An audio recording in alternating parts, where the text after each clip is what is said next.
Улаанбаатар хот маань анх одоо өөрөөс сэлгэж нүүж ирээд тэгээ энд одоо түүхэнсэн ийм үг төвхтэй.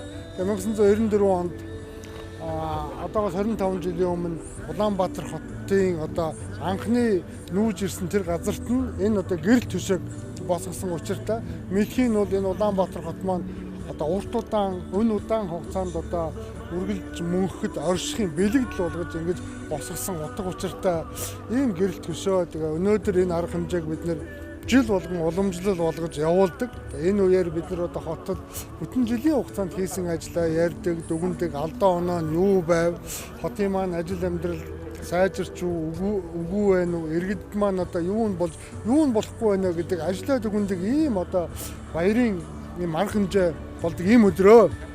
Тэгэхдээ иргэд бол анда дүгндэг. Нийс хотын маань хөгжил дэвшил ямар байгаа, сайн муу нь юу байгаа ингээд.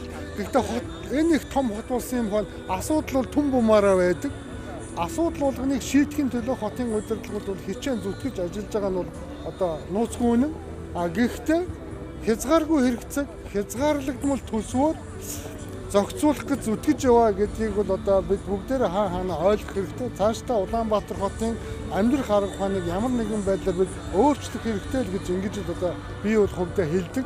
Шинэ хотын хөгжлийг шин шатанд гаргах, тулгымцсан асуудлуудаа шийдвэрлэхийн тулд Улаанбаатар хотын эрх зүйн шинжилгээг заавал хийх хэрэгтэй. Өөрөөр хэлбэл биднэрт захиргааны болоод санхүүгийн эрх мэдэл хэрэгтэй байгаад байгаа. Хотын ажил амьдрал үнэхээр иргэдийн сэтгэлд хүрсэн тийм одоо сайн сайхан байна уугүй мэдээж үгүй те бүгд л үгүй гэнэ. Та нартай санал нээлж байна. Гэхдээ ийм сайн сайхан болохын тулд ямар нэгэн зоригтой тэгээд тодорхой арга хэмжээнүүдийг авах учиртай. Энэ арга хэмжээ нь хаанаас эхлэх вэ гэвэл эрх зүйн шинжилгээс эхэлнэ. Үндсэн хуулийн шинжилгээний хүрээнд асуудал яг улсын хурал дээр яригдж байгаа. Энэ үед энэ хуулийн шинжилгээний хүрээнд бол Улаанбаатар хотод тодорхой хэмжээний захиргааны болоо санхүүгийн эрх мэдлийг өгөх ёстой. Тэгхийн бол одоо Улаанбаатар хот цаашдаа тулгымцсан асуудлаа өөрөө бие даан шийдвэрлэдэг. Хотоосоо цуглуулсан татвар орлого ямаараа хотынхаа иргэдийн одоо ажил амьдралыг сайжруулахын төлөө ингээд бүгдийг нь зориулдаг ч юм уу ийм одоо тодорхой ажлуудыг хийх боломж бүрднэ л гэж ингэж хардаг.